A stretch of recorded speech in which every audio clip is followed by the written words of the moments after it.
اینترنت میتونه جای ترسناکی باشه. هر روز یه فرصت تازه است که با چیزی برخورد کنین که آرزو داشتین ندیده بودین. اما چی میشه که یه عکس انقدر وحشتناک باشه، انقدر ویرانگر باشه که به معنای واقعی زندگیتون رو خراب کنه، یا مثل این ماجرا زندگیتون رو تموم کنه؟ تو داستان امشب راوی ما با این واقعیت روبرو میشه.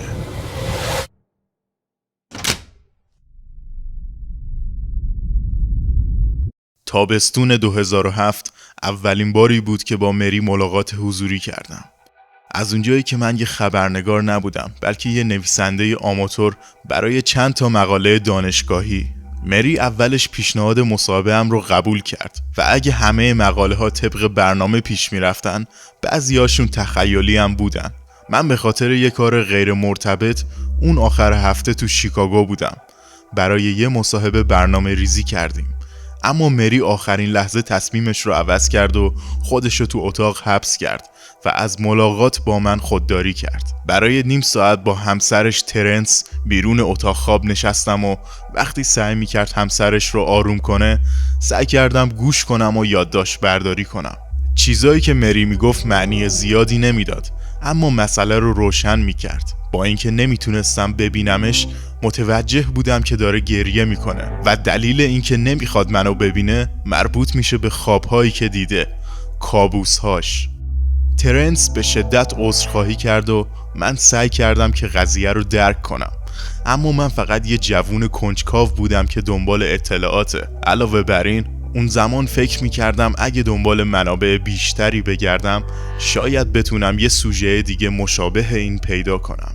مری اولین بار تو سال 1992 وقتی که اپراتور یه شرکت اطلاعاتی تو شیکاگو بود، با سگ خندان که یه فایل عکس به اسم smile.jpg بود مواجه شد و زندگیش برای همیشه تغییر کرد. اون زمان اون و ترنس فقط 5 ماه بود که با هم ازدواج کرده بودن. مری یکی از 400 نفری بود که هایپرلینک این عکس براش ارسال شده بود. هرچند اون تنها کسیه که آزادانه راجع به این تجربه صحبت کرده. بقیه بی‌نام و نشون موندن یا شاید مرده. تو سال 2005 وقتی فقط کلاس 10 بودم، اولین بار توجه من به سگ خندان به عنوان یه پدیده اینترنتی جلب شد. مری معمولاً به عنوان قربانی سگ خندان شناخته میشه. تمایل من به این داستان بیشتر از یه افسانه ترسناک سایبری بود، ولی برای اکثریت مردم چیزی جز یه شایعه یا شوخی نبود. این موضوع منحصر به فرده.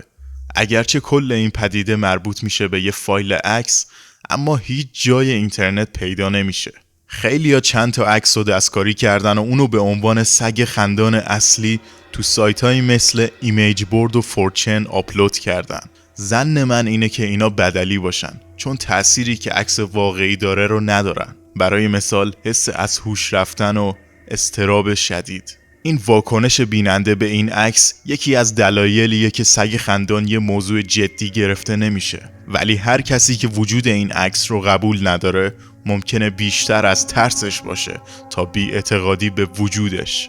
نه سگ خندان و نه فایل smile.jpg هیچ جایی تو ویکی‌پدیا پیدا نمیشن.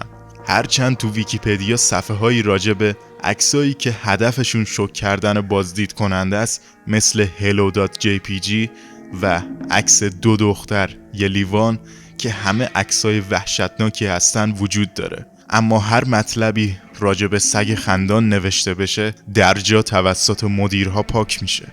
برخورد با فایل smile.jpg یه افسانه اینترنتی و داستان مری منحصر به فرد نیست. شایعات تایید نشده‌ای در مورد سگ خندان وجود دارن.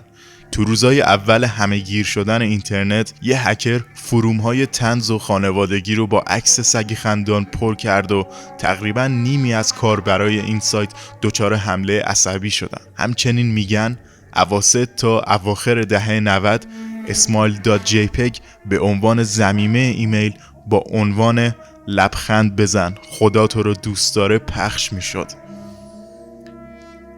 با وجود اینکه عده زیادی با این ایمیل برخورد کردن، تعداد کمی حاضرن اقرار کنن که این ماجرا رو تجربه کردن و هیچ ردی از فایل یا ارتباطی پیدا نشده. کسایی که فایل سگ خندان رو دیدن با یه شوخی لوس ادعا میکنن که سرشون شلوغ‌تر از اونی بوده که فایل رو ذخیره کنن. با این حال همه قربانی‌ها یه توصیف مشابه رو ارائه میدن. یه موجود سگ مانند شبیه نژاد هاسکی سیبری که با فلاش دوربین روشن شده توی اتاق تاریک نشسته و تنها جزئیاتی که دیده میشه یه دست انسان که از تاریکی سمت چپ کادر امتداد داره. این دست خالیه اما معمولاً به عنوان دست اشاره شناخته میشه.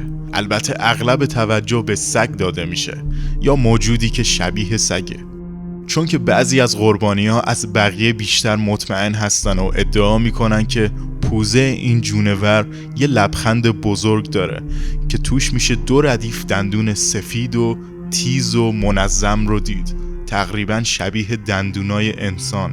البته این توضیح رو فوراً بعد از دیدن تصویر نمیدن، بلکه این خاطره قربانی‌ها از عکسی که ادعا میکنن بارها تو ذهنشون این خاطره رو تکرار کردن، اما این خاطره میتونه باعث شه اونا دچار سر بشن و بهشون حمله عصبی دست بده که اغلب این حمله ها تو خواب اتفاق میفته و منجر به کابوس شدید و آزاردهنده میشه. این قربانی ها ممکنه با دارو درمان بشن، هرچند تو بعضی موارد از بقیه شدیدتره. فکر کردم مری تحت درمان دارویی نبوده، به خاطر همین بود که بعد از اینکه تو سال 2007 به آپارتمانش سر زدم به گروه‌های روزنامه نگاری که محور کاریشون داستانای محلی و افسانه‌ای بود نامه زدم تا یه نفر دیگه که مایل باشه راجع به سگ خندان صحبت کنه رو پیدا کنم.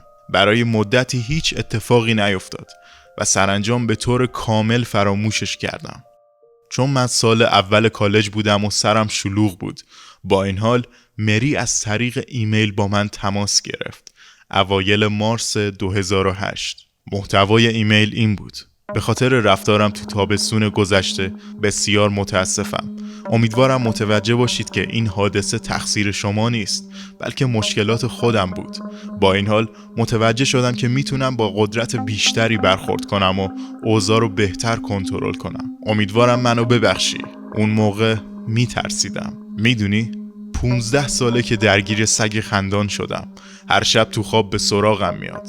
میدونم احمقانه به نظر میرسه، اما حقیقت همینه. یه کیفیت وصف ناپذیر در مورد رویاهام و کابوسام وجود داره که اونا رو متفاوت تر از هر خوابی که تا حالا داشتم میکنه. من از جام تکون نمیخورم، حرفی نمیزنم، فقط به جلو نگاه میکنم و تنها چیزی که جلوی منه صحنه اون تصویر هولناکه.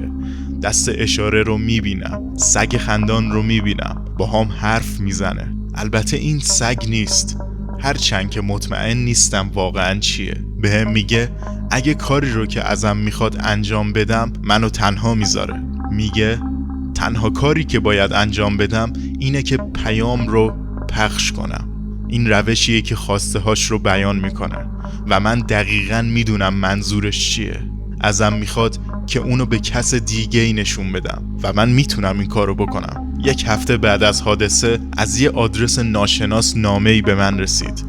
داخل نامه فقط یه فلاپی دیسک 3 اینچی بود. بدون اینکه مجبور باشم اونو چک کنم دقیقاً میدونستم توش چیه. برای مدت طولانی به انتخابایی که داشتم فکر میکردم. میتونستم اونو به یه غریبه نشون بدم، یه همکار، حتی میتونستم به ترنس نشون بدم، هر چقدرم که این تفکر منو منزجر میکرد. و بعدش چه اتفاقی میافتاد؟ خب اگه سگ خندان به قولش عمل میکرد میتونستم راحت بخوابم، ولی اگه دروغ گفته باشه چی؟ من باید چی کار کنم؟ و کی میدونه که اگه این کارو بکنم بدتر از این نمیشه. این بود که من به مدت 15 سال هیچ کاری نکردم، هرچند که بین وسایلام مخفیش نگه داشتم. تو 15 سال گذشته سگ خندان هر شب به خوابم اومده، ازم تقاضا کرده که پیام رو پخش کنم. 15 ساله که با قدرت وایسادم. شنیدم که بعضی از قربانی‌ها خودکشی کردن، خیلیاشون ساکت شدن یا به کل از اینترنت محو شدن. اونا کسایی هن که من از همه بیشتر نگرانشون هستم. صادقانه امیدوارم منو ببخشین آقای اما تابستون قبل وقتی با من و شوهرم راجع به یه مصاحبه تماس گرفتین، نزدیک بود من بشکنم. تصمیم گرفته بودم که فلاپی رو به شما بدم. فقط میخواستم تموم بشه. شما یه غریبه بودین، کسی که باهاش ارتباط نداشتم.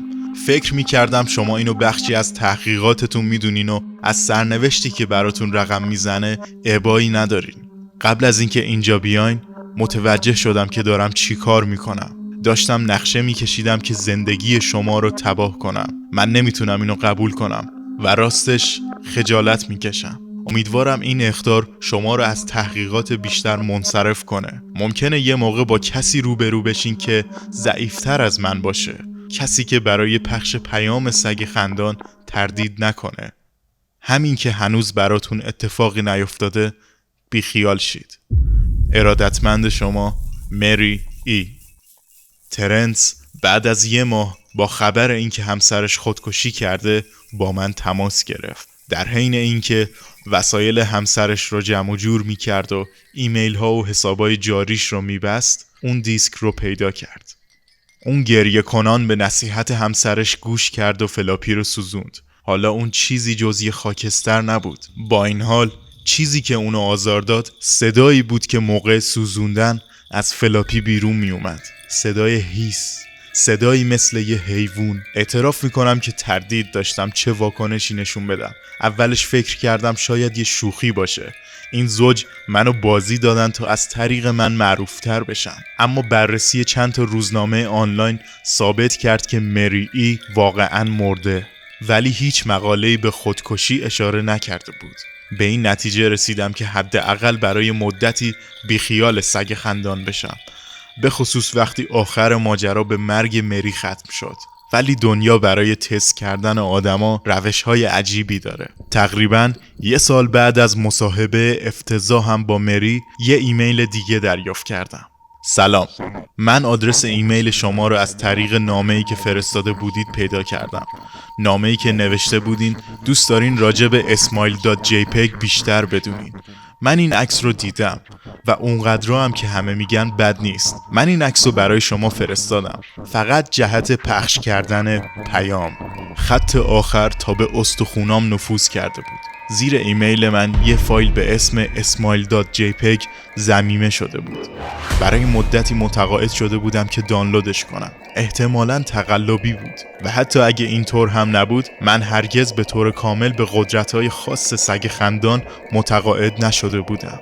بله، ماجرای مری منو تکون داده بود، ولی به هر حال احتمالاً اون از لحاظ روانی سالم نبود. هر چی که باشه، یه تصویر ساده چطور میتونه کاری رو که سگ خندان میگه رو انجام بده؟ چه جونوری میتونه فقط با قدرت نگاهش ذهن یه نفر رو تسخیر کنه؟